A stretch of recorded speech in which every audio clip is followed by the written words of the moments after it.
All right. Well, C, welcome to a special edition of Public Comment. I'm here by myself. Kari Frazier of Detroit is different.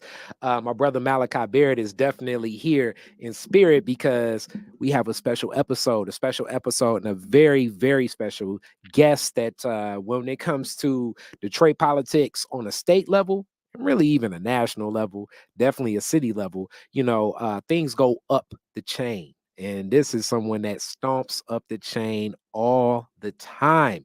Plaintiff agent, you've probably heard a whole lot about the Michigan redistricting that's going on right now. So that's the state house, state senate, and also good friend of Detroit is different. I welcome Sherry Gay-Dagnogo. How are you today, Sherry? How are you feeling? I'm doing great, and thank you for having me on. It's always a pleasure to just get down with it Yeah. and talk with you and make sure that the citizens of our great city have information that is unbought and unbossed and unbiased. I love it.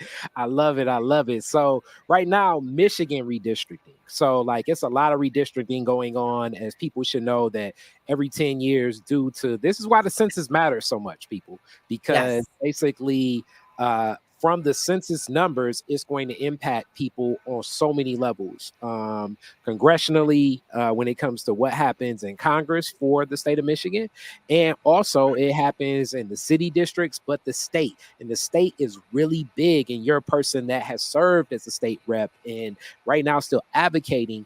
What's happening with the Michigan redistricting right now, and what is that happening in reference to, like, why is Detroit should paying attention to this whole thing? So first of all, thank you for talking about this very important topic. And I need our citizens to understand that the census every 10 years, the census basically for the most part counts the population. And that is through those surveys that come out. And that's why it's very important to fill them out, because it is what helps to determine um, how our district should be redrawn.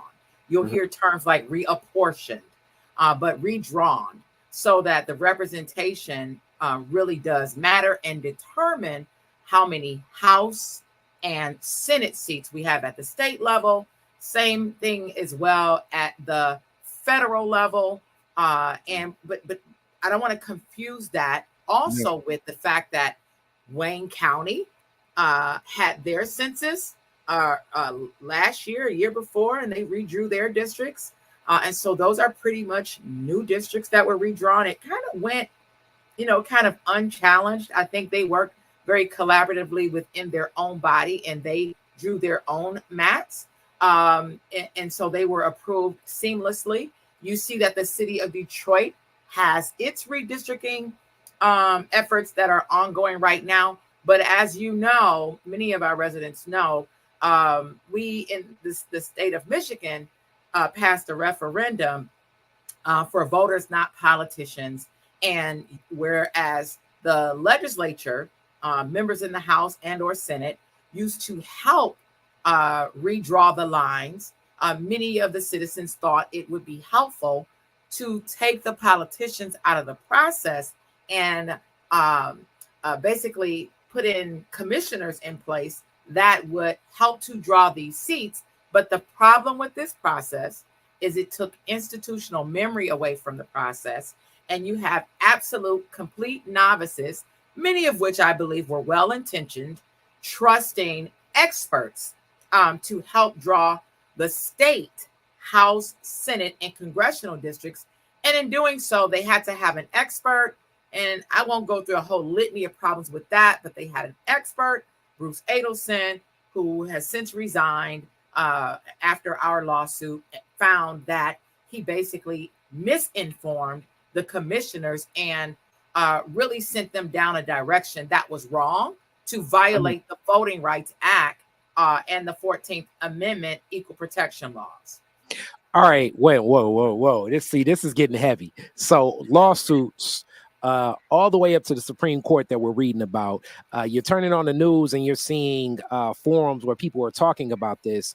And once again, it seems like Detroit is at the forefront of something happening in the state of Michigan, where Detroit's representation is looking like it's possibly being diluted, compromised, and just not paid attention to the way it's needed to be paid attention to. So let's start with as a state rep. Let's just start like on some like 101 civics that a lot of people ain't getting sometimes. The state house, as a state representative, what are the having an empowered state representative from the city of Detroit, exclusively in the city of Detroit? What advantages does that give the Detroit resident versus if our state representative is shared amongst like maybe 4 or 5 different communities, like it looks like could be happening now? So it's important when you hear the term Detroit caucus in the legislature was a group of elected representatives that serve and primarily, for the most part, lived in the city of Detroit and went to work on behalf of the people every day to fight for revenue to return to the city. That's for the most part. The state balances its budget in this process. A myriad of institutions, municipalities receive money for God knows what. And if people realize and understand, the late Honorable Joanne Watson at one point was at the city council table arguing to the fact that the Michigan legislature owed the city of Detroit in excess of $300 million. And at that time, I believe it was Andy Dillon and some others indicated that they weren't going to fulfill that obligation. So it's a city operates based on the money that comes from our taxes and money that comes from the feds, goes into the state. It's supposed to be dispersed to the city of Detroit. Our schools are funded that way. Our police departments are funded that way. Our fire departments are funded that way. How our taxes are now generated. There are a myriad of areas where this is very important. And so when you have a Detroit caucus, of which I used to serve as a former Detroit caucus chair, going in the room and going to war, and I do mean going to war, even sometimes with your Democratic colleagues. Let's just say I went to the legislature in 2014, and then one of the first key issues that was before us to vote on was DPS becoming DPS-CD. Now, if as a former Detroit public school teacher, I understand that DPS was decimated by state control. I know the history of having 200,000 plus students down to just shy of 50,000 students and how that happened over time. That would take a whole nother show to talk about that.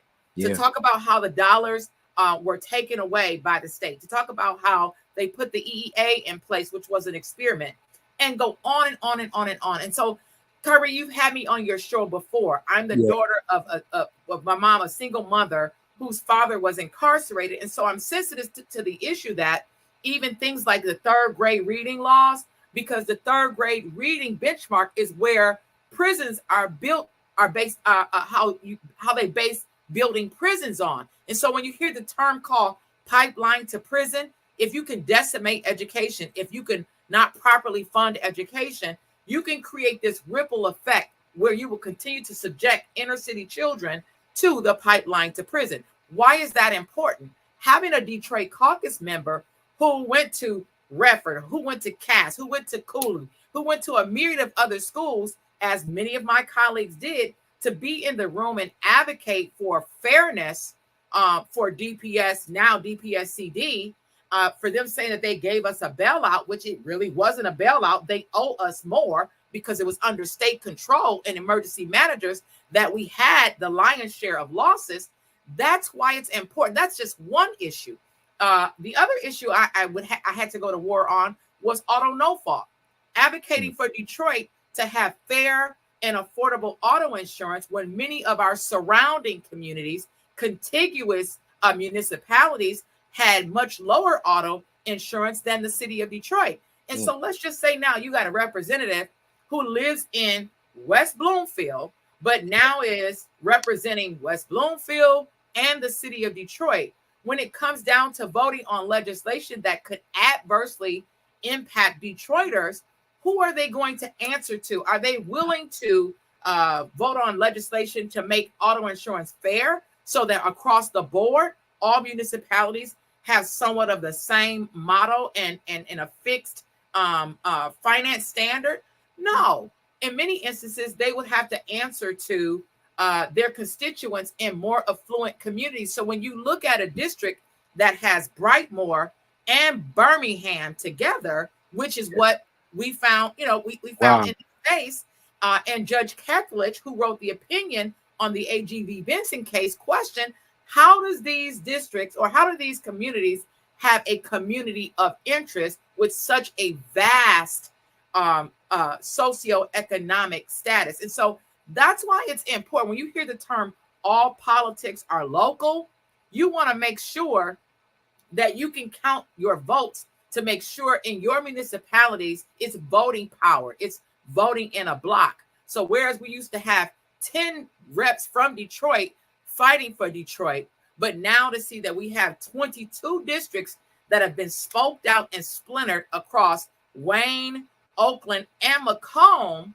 you have now reduced the voice and the voting block of a Detroit caucus, and the Black caucus throughout the state has lost 20% of its membership. So when you're fighting for things like police accountability and you have residents who may be well-intentioned but have not been impacted by the rates of incarceration of Black people and brown people, then they're not inclined in a lot of instances to vote accordingly. And so you always have to have representation that comes from a community that understands the struggle of that community, that understands the plight of that community, to fight for that community when they're in session, be it on the Democratic or Republican side. And that's what it means to have a caucus strong enough to vote for jobs, for resources, for funding, etc., to be brought back home to our respective communities. All right. Definitely always coming with the power and giving the full scope of what this means. And when you think about those maps, like you say, Brightmoor and Birmingham are so far away in distance, and also when we think about what you would advocate for. So looking at these maps, it led to people actually taking some legal action and plaintiff agent on this case that you served as. So what was the lawsuit like? What has been the progress on that lawsuit, and what support have you gotten from the community in these efforts about this? Well, before I answer that, I just want to not to take your viewers on a history lesson, but I think it's important to note that in 1790, it was the first census, and it counted every 5 enslaved persons as 3. We were already counted out in 1790. And so the fight for fairness and equal protection laws, the 14th Amendment in 1868, was ratified as counting all people as whole persons. So 1868 is very key and critical. And so in understanding that, and then moving to the Voting Rights Act to make sure that one man, one vote, 1964, 1965, making sure that we had equal protection and equal in population. And so it was amended in 1982. And so these things are critical to understanding in civics and understanding our background. And so this is the foundation of our case. The Voting Rights Act, of which I just spoke to, as well as the equal protection laws for the 14th Amendment. And so when people are debating whether that's important or not, do we deserve one man, one vote? Do we not agree that we should not have every 5 enslaved persons to be counted as 3? And so that's what this fight is about. And so former caucus chair Tanisha Yancey, who is now Judge Yancey, she and I worked on the first case that Attorney Nabia Yad took at the state Supreme Court level, right after the implementation of these districts. And that case was struck down because at that time we did not have an expert. And these cases are very expensive.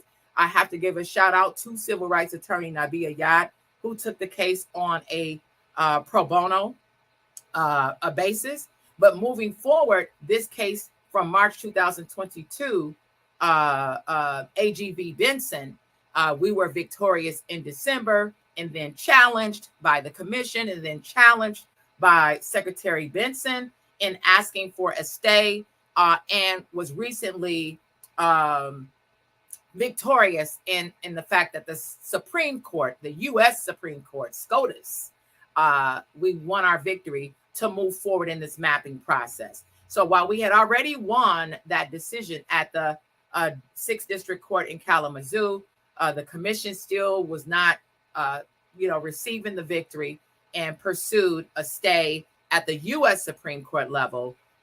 Jocelyn Benson enjoined with that request with the U.S. Supreme Court to deny Detroit its right to have equal protection.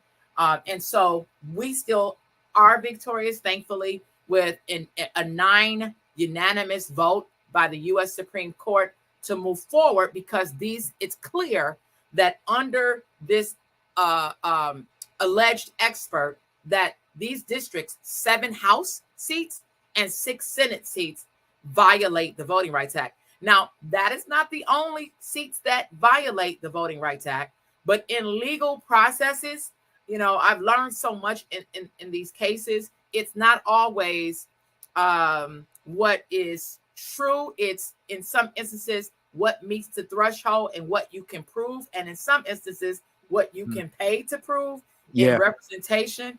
And that's the case here. So we're moving forward. The commission has a mandate to get their maps done and submitted to the judges by this Friday, February the 2nd. So that'll be tomorrow for everybody watching. We're just recording early, and people are looking at the maps. And to that point, the person with the largest Black law firm that we got around Michigan, good friend of ours and always a program, the great attorney Todd Russell Perkins always says, law is a strange bird. Yes, strange bird. It is very much so. And I just want to, since you mentioned him, I just want to give shout out to him and Judge Sean Perkins, Attorney Todd Perkins, Sean Perkins, and their 4 other siblings in the loss of their mom. Went to the service this last Friday, and just continue to lift them up in prayer. Yeah, Mama Shirley Perkins, always. Yes. And in matters like this, it definitely somebody, when we think about that West Grand Boulevard, as we look at this map, as I've blown it up, so we're looking at one of the maps, and people can see this at michigan.mydistricting.com. You can see a lot of these maps as what's being presented and what will be finalized. And you're just seeing, as you say, like the different districts and what's happening as this is the iteration that is to now. And clearly what we're looking at, and just the way that some of this map is, for all the people watching, look at how this is the design. This is what's going to be representing the city of Detroit in the state house. And Sherry completely laid out that this is money straight for the educational system. This is money for what will happen with roads. This is money for so many of the other things. Like, this is going to impact how we're going to pay for car insurance and so many other things. The state house really matters, and making sure that Detroit's voice is heard loud is very important. So just looking at this map is something clear to say. And then I want to even go, I'm going to remove the map and add in this to the stage. So we're looking at the representatives right now, right? So we as these things will be redrawn, this is going to have a direct impact on who you're reaching out to as your politician. Right. so you have that politician that has worked with you, as this has been like a discussion in some of the redistricting with the city. Community groups are like you were a state rep and still politically connected to our great school board, the community district that is, and community groups will lead efforts like, hey, we want to get this recreational center here, and this state rep has worked with you. Now if your state rep lives in Birmingham, let's use that example, and you're in Brightmoor and you're trying to get active, people over there, like we think about BMO Radio and Dennis Talbert and some of that work. Now Right. you build whole new relationships. How are you going to build that relationship with somebody that has been in a district that is so far away from what you got going? And that right there can stop a lot of the action and the traction. When we think about everything Detroit is different, is so community based, that also can be such a hindrance, because like you say, I mean, when you look at these maps, man, oh man, I like some of this that's touching and getting into the city of Detroit. Some of it just is straight in Detroit proper, but then what oozes out into Madison Heights. Then you look at East Yeah. Point Yeah. and Ferndale, and it's like, and then some of that is in Highland Park. You know what I'm saying? I'm organizing in Highland Park. Somebody is like, how am I going to advocate the city within the Right. city? The gyms, So Curry, you're absolutely right. And so, I mean, we know for the most part through extension, Highland Park has been like our little sister to many degrees, and the population is very much similar. We know that we've been enjoined with them as a state house seat for quite a while, but currently Highland Park is represented by a white man that lives in Hazel Park as their state representative, and then an Asian woman, Stephanie Chang, that lives in the city of Detroit. And again, these people well-intentioned, but again, having the to represent outside of the city with Hazel Park. I served with Senator Chang. I know her commitment to the city of Detroit and criminal justice reform and a myriad of issues. But it's still clear that it's not missed on me that we are still missing Black representation. And after Sylvia Santana and Senator Erica Geis leaves the Senate, those seats are not majority minority seats. So we will be in a situation for the first time without Black representation, but for this lawsuit. And so the Senate seats maps are not going to be, there won't be a special election for right now until 2026 for the Senate seats. Right now, the comfortable spot for the judges is for us to move forward with the redrawing of the 7 House seats, implement those for this upcoming primary, August 2024, and then come back and address the Senate seats for 2026. Yeah, I'm pulling up the Senate map now, and man, it definitely looks very much. This Senate map definitely looks very much like Detroit is going to have going to be sharing a lot of its political representation with a lot of other communities. When this has always been one of the things on the heart and mind of Akari discussion, and a lot of people that I know is that when anyone from this region travels the world, and I mean the world, they're usually going to lead with, I'm from Detroit. Right. So being that they're going to lead with, I'm from Detroit, that's when they're outside of the city. That's when the resources come. Even our Lord knows he was He was a governor I did not support. But Governor Snyder was the biggest waving the Detroit flag outside of the state of Michigan. But inside the state of Michigan, that same representation did not look present. And you took on some of those fights directly. Right.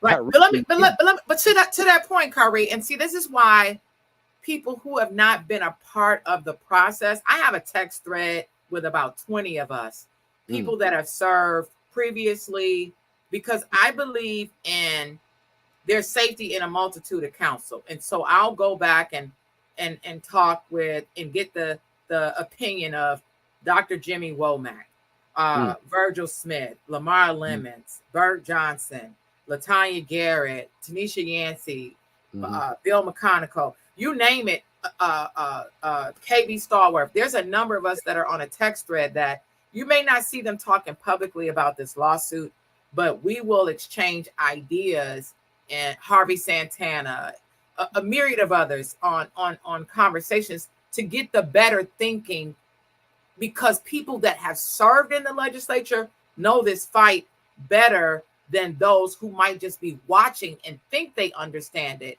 But until you've served in these roles, you really don't know what you're up against. One of the first times I had a conversation with Kwame about, so how did you negotiate for resources? And just like me, he said nobody gave him a manuscript of how to negotiate. And so you brought up Snyder.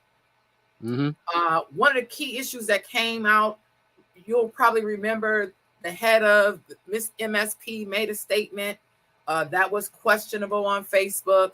Some interpreted as racist or whatever, insensitive. That was what it was. But I know Michigan State Police at that time, and probably still does, have its own issues that need to be addressed. And so a lot of people wanted to fire Colonel Echu. My thing was, I didn't just want to cut off the head of a snake. I wanted to kill the snake, or at least provide resources that would improve the hiring practices, the diversity of MSP. And so as the chair of the Detroit caucus, I was able to sit down with Governor Snyder at that time and say, hey, I'm not going to call for her to be fired, but what I do need is $3 million to come back to the city of Detroit to address this issue, that issue, this issue, that issue. Now, you can call it horse trading, you can call it negotiating, you can call it whatever you want to call it. But at the end of the day, having an opportunity that would bring money home to fix the problem versus an emotional response of having somebody fired, that's what leadership is when you're in these situations, on how to go in and bring home the money. Some people say bring home the bacon, but bring home the resources to your community, because no matter how emotionally you feel about something, unless it's two things you're doing in the legislature, you have policy changes or you have appropriations being money. That's it. Those are the only two avenues to make change. Civics 101. Money or policy. So if you're not doing either one, you're just doing something that make you feel good, but it's money or policy. And so that's what I had to learn in the driver's seat as a chair, to go and find avenues and opportunities to bring money home. Well, I definitely know this is not going to be the last time that you are going to guest on Public Comment, because you lit it on fire as always. So spirited. How do people support? And also, this is the key question: what does victory look like for our community right now in this situation? But so two parts. So victory for me, it was important to set precedent with this lawsuit, because soon we're going to go for another bite at the apple to even address our congressional seats. So setting this precedent is already a victory, and I'm grateful for that. There are many people right now who are trying to understand which maps we should be advocating for. And I think, politics has crept in to a degree, but having seats that would meet the proper threshold in the Black voting age population. When you hear BVAP, hear those terms when you're watching the commission meetings, BVAP, that is the threshold for which you determine a seat's level of racial equity. You draw the districts blind but then you test for VRA compliance, which is what they're doing with a number of these maps now. There's certain guidelines like compactness. For me, victory is bringing us back south, not having us sprawled out across Wayne, Oakland, and Macomb, having to answer to 3 different Wayne County, Oakland County, and Macomb County executives. What if Mark Hackle and or our Oakland County executive is in conflict with our Wayne County executive when we're voting on policy? So there are some implications that exist that lay citizens who are simply saying, oh, we got urban sprawl. We have Black people who've moved out into some of these communities. That is true. They're just not densely populated in a compact, contiguous shape, or a compact shape that would not have a district that is going all the way from Brightmoor to Birmingham. So more compactness, pulling us back south of 8 Mile, and more opportunities for Black candidates to win. If you've never ran for office and had to walk in a community like Donovan McKinney did, and he was detained by the police 3 times because you're walking in areas that are not used to seeing Black people in their community, it's not a good feeling.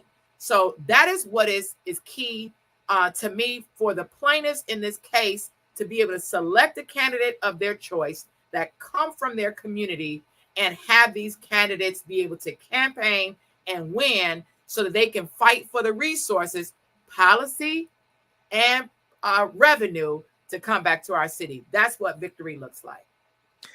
That is powerful. That is powerful. Yeah, just so everybody knows, the goal with a lot of this in public comment is to heighten your information or that critical thinking skills straight to you from the grassroots. And we had a wonderful guest, Sherry.